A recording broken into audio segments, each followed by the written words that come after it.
வீரத்துறவி விவேகானந்தர் வாழ்விலிருந்து ஒரு சம்பவம்.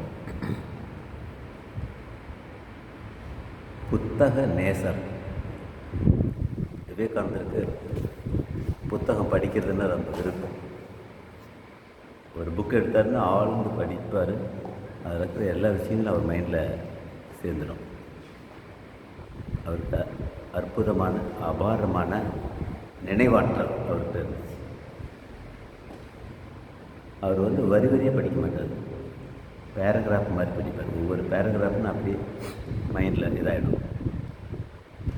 ஒரு பிரிட்டானியா கலைக்களஞ்சியம் என்சைக்ளோபீடியாங்கிற ஒரு புக் இருக்குது. அந்த புக்கு எத்தனையோ வால்யூம், அது எல்லாமே படித்து முடிச்சிட்டாரு. அதில் இருக்கிற எந்த இடத்துல ஒரு பக்கத்துக்கு நீங்கள் இப்படி திருப்பி இதில் இந்த பேஜில் இந்த இது என்னன்னு சொல்லணும்னா அவர் சொல்லிவிடுவார். அந்தளவுக்கு அவருக்கு அறிவாற்றல் அது இருந்துச்சு. படிக்கிறேன். படிப்பு விஷயத்தில் நரேன் ஒரு ஸ்டைல் வைத்திருந்தார். எப்பவும் பள்ளி கல்லூரி புத்தகமும் கையுமாக இருக்க மாட்டார். வருட ஆரம்பத்தில் நரேன் வகுப்பு பாடங்களில் கவனம் செலுத்துவதில்லை.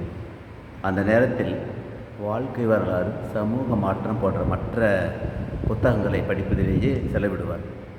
வருட இறுதி தேர்வுக்கு 3 மாதங்களுக்கு முன்பு தான் வகுப்பு பாடங்களையே படித்து அதில் மிக மிக அதிக மதிப்பெண்கள் பெற்றுவிடுவார். இந்த 3 மாதங்கள் நீங்களாக மற்ற சமயங்களில் கிடைக்கின்ற நேரத்தை வெவ்வேறு புத்தகங்களில் படிப்பதில் கவனம் செலுத்துவார். நுழைவுத் தேர்வு, அதாவது என்ட்ரன்ஸ் எக்ஸாம் முன் இந்திய வரலாற்றை, இந்தியன் ஹிஸ்ட்ரி படிக்கும் ஆசை நரேனுக்கு ஏற்பட்டது. அவர் இந்திய வரலாறு கரைச்சி பிடிச்சவர். ஒரு காலத்தில் இந்த பிரிட்டிஷ், அதுக்கு முன்னாடி இருந்த ஒவ்வொரு எத்தனையோ ஆண்டுகளுக்கு முன்னாடி ஒவ்வொருத்தரும் ஆண்டிருக்காங்க இல்லையா இந்தியாவை, அவங்கள எல்லா வரலாறும் அவருக்கு தெரியும். இந்திய வரலாற்றை பற்றி எல்லா புத்தகங்களையும்,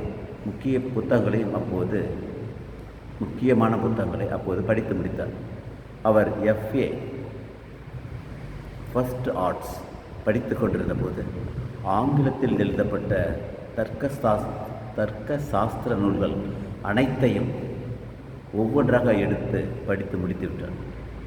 BA தேர்வுக்கு முன் இங்கிலாந்து நாட்டு வரலாற்றை, அந்த ஹிஸ்ட்ரி ஆஃப் இங்கிலாந்து, மற்ற மேலை நாட்டு வரலாறுகளையும் படிக்கும் ஆர்வம் ஏற்பட்டது. அதன்பின் மேலை நாடுகளை பற்றிய வரலாறுகளை தேடி எடுத்து படித்தார். அதே போன்று மேலை நாட்டு ஃபிலாசபி, இந்தியன் ஃபிலாசபி, வெஸ்டர்ன் ஃபிலாசபின்னு இருக்குது. அது மாதிரி வெஸ்டர்ன் ஃபிலாசபி சாஸ்திரங்களை குறித்து நிறைய அந்த புத்தகங்களை படித்தார்.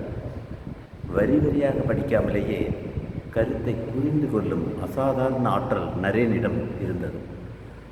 அவரால் அவ்வாறு புத்தகங்களை படிக்க முடிந்தது. அவற்றை புரிந்து தனக்கு தேவையானதை மட்டும் எடுத்துக்கொள்ள முடிந்தது. ஜிஸ்ட், சாரம், ஒரு பேராகிராஃப் படித்தாங்களோ அதில் என்ன சாரம், என்ன சொல்லுது, அதை அப்படி புரிஞ்சுக்குவார். நரேன் இத்தனை புத்தகங்கள் படித்தார் என்பதை முதலில் அவர் நண்பர்களால் நம்பவே முடியவில்லை. அவரை பரிசோதிப்பதற்காக அவர் படித்ததாக குறிப்பிட்ட புத்தகங்களில் பல கேள்விகள் கேட்டனர். எந்த கேள்விக்கும் அதற்குரிய பதிலை, சரியான பதிலை நரேனால் கொடுக்க முடிந்தது. இப்படி படிக்கின்ற காலத்தில் மற்ற பிற புத்தகங்கள் படிக்கும் முறை மாணவ பருவத்தில் ஆழமான அறிவையும், நூல் அறிவையும் தெளிவையும் கொடுத்து வாதத்திறமை, ஆர்கியூமெண்ட் திறமை மிக்க ஆளுமையாக விளக்க வைத்தது நரேனை. எந்த புக்கு கேள்வி கேட்டாலும் அதுக்கு பதில் சொல்லிடுவார். ஆர்கியூ பண்ணி, விவாதம் பண்ணி அதுக்குரிய சரியான பதில் சொல்லுவார். பெரிய பெரிய பண்டிதர்கள்லாம் இருப்பாங்க, அவங்கெல்லாம் கேள்வி கேட்கும்போது அதுக்குரிய சரியான பதில் சொல்லுவார். நரேன் அறிவு துறையில் பெரும் ஆற்றல் படைத்திருந்ததுடன் பல நற்பண்புகளை பெற்றிருந்தார். அறிவே ஆற்றல்னு சொல்லுவாங்க. அந்த மாதிரி அந்த ஆற்றல் எல்லாமே, அறிவிக்கிறவன் எல்லாமே நரேன்கிட்ட இருந்தது.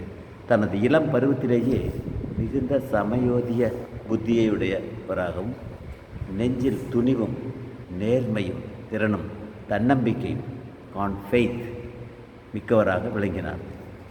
faith in ourselves and faith in God. This is a secret of success. நம்பிக்கை நம்பிக்கை நம்மிடத்தில் நம்பிக்கை, பிறகு கடவுளிடத்தில் நம்பிக்கை. இதுவே மகிமை பெறுவதன் ரகசியம்னு சொல்கிறாரு விவேகானந்தர்.